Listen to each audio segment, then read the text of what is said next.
Hey everyone, welcome to the MMA Report.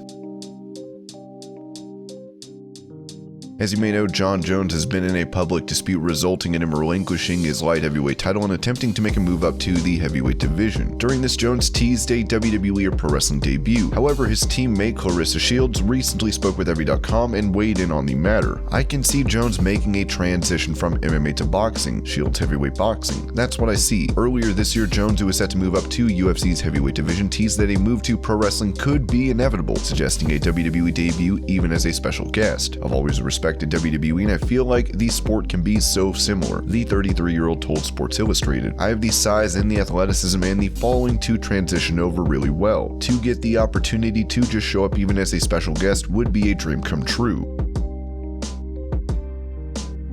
Conor McGregor is set to face Dustin Poirier this upcoming January at UFC 257. This morning, McGregor took shots at Khabib's manager, Ali Abdelaziz. The two had a brief back and forth, starting with Conor saying, "Me, Dana, Ali gonna get ya." Ali followed with, "Wrong the Eagle is." Things got a bit more personal as Conor said, "Robert Eel Britain is the man." For those that don't know, this was an alias Ali used, resulting in him being found guilty of criminal impersonation. Ali responded saying, "You'll never be champ again because I have an army waiting for you." Conor finished off saying, "Decision time for the duck." Ali went on to take more shots saying, "You said Khabib in the cage only business. Go get an IV and sober up because we know you're drunk or high." Within all the chaos, UFC rising star Khamzat Chimaev decided to chime in saying, "Don't worry, big brother, I'm going to smash this chicken for you."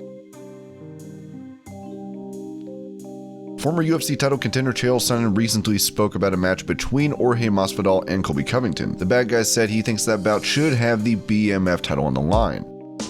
Okay, guys, what do you want to make from that? You want to know what I wanted to ask? I felt like he was in a hurry, and I feel like when you do that to a guy and you record him and then you tell him at the end, I mean, that's a little bit underhanded. I don't think it's I've known him since he was 9 years old, but it's a little bit underhanded to not tell a guy. But here's what I would have asked him. Here's why I let that call go. The BMF title is important for me. It's important for me that that title is up on the line because I believe it and I recognize it to be a true championship. I not only recognize it and believe it to be a true championship, but it's something that provides opportunity within a sport where there is very limited opportunity.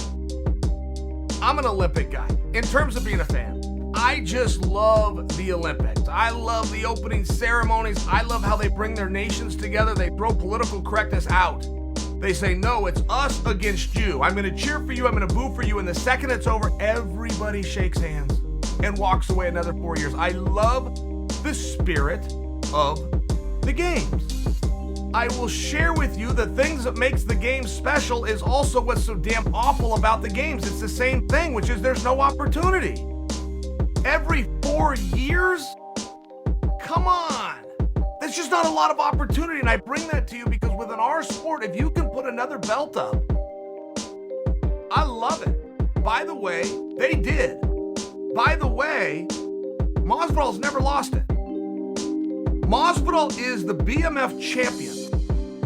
And a lot of you back me up on this. And a lot of you go, oh, it's marketing. It's all marketing. What's that got to do with it? You don't want something because it's marked? I want it. And the other boys want it. And Masvidal's got it. Masvidal needs to be respected for it. Masvidal is a champion. And it's just important to me that that belt goes back up. And I don't even mind that he fought Usman and the belt wasn't up. I think that makes it more of a game. And if we're calling it I don't care what you call it. I don't care if I have to defer back to professional wrestling, which instantly turns everybody off. But in all fairness, there's a reason that we did tune in as kids. And that reason was that belt. Ric Flair, many times, as the heavyweight champion, lost. But it was a non-title match. I mean, these things happen. As soon as I said pro wrestling, I lost you guys, right? As soon as I said pro wrestling. But it's also the only frame of reference that I have that has something along these lines where it does have to be contracted that this title is on the line. Otherwise, it's not. So when Masvidal fought Usman and got beat, but it was a non-title match, wasn't for the title. It stays with Masvidal. Next time Masvidal fights, if it is not for a greater prize, in the case of Usman being the undisputed championship, then the title is on the line, in my opinion. Am I making too much of this? I'll let it go at some point. I promise you guys, I will let it go at some point, but I don't want to let it go right now. Oh, and by the way, Colby is a BMF. The BMF title is around the BMF, for sure. But there's some other guys that want to take it, and that's what sport is about. That fight has to happen. I feel so confident in telling you guys that fight is going to happen. Not to mention, if you heard Colby right there, Colby's a smart son of a bitch, and if he didn't think he had the Masvidal fight, he would have just burned 30 seconds with me. He'd have said, Masvidal turned it down, but guess who said, and he would have moved right on to Chimaev. He would have moved right on to Nate Diaz. He would have skipped over it. He's very smart at what he's doing. I would put Colby as far as he is a master of what he's doing. So the fact that all he'll talk about is Masvidal tells me he knows something that I think we know too. I don't think it's a secret. I think Colby is fighting Masvidal. I think all that we need is a date. Former UFC heavyweight and light heavyweight champion Daniel Cormier has been busy post-retirement as not only a commentator for UFC, but with his own show on ESPN. According to UFC broadcaster Megan Olivier, Cormier will join WWE as soon as humanly possible. Olivier was a guest on former WWE commentator Renee Paquette's podcast and had this to say about it. And my final question to you, when are we going to see DC in a WWE ring? Oh my God. So, I think, as soon as humanly possible, if it's up to him. Yeah. I feel like he's the perfect guy for it. He's 1,000% perfect for it. He will crush. He would be so great. Because he starts, off camera and just needs to be funny. You're like, Daniel, oh my God. And so I feel like he would not, you saw that interaction with Brock inside the octagon that one time. Rocked my world. Yeah, and so I love Brock.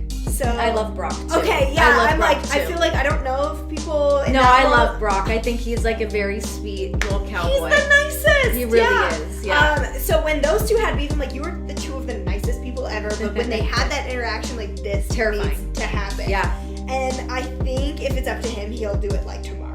It's really funny when you see guys like that can be total sweethearts, and then they turn it on. You're like, oh right, you're terrifying. Yes. It always blows my mind. Yeah, I think Daniel would be so good. I think quite a few of our athletes would be good at it. Cormier has spoken many times about appearing on WWE TV, as he says he has unfinished business with a current star.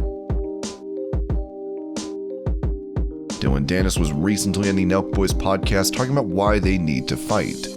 If it happens, it happens. I'm ready for it. So what the f*** do we got to do to make it happen then? Do I have to be the middleman here? Am I going to turn into a fight promoter or what? He it's not that he owes money, but he made a stupid deal in March that he has to own up to, and he with what, Triller? Took money from so he took money from people. He's supposed to put it up. Sorry, my dog's fucking going crazy right now. He put money into this, so he owes him this, he owes him that, and they know where the bread is buttered, where I'm the one that only make this fight huge. I'm the only one that's sell these pay-per-views. Not Michael Bisping that no one cares about. Nate Diaz can't fight because he's in the UFC. Dana White would never let it happen. Any of the UFC guys that would never let it happen. No, Dana, I don't think Dana would ever do it. And this was your MMA report for December 26th. I hope you're all having a great day. Thank you so much for watching, and I'll see you later.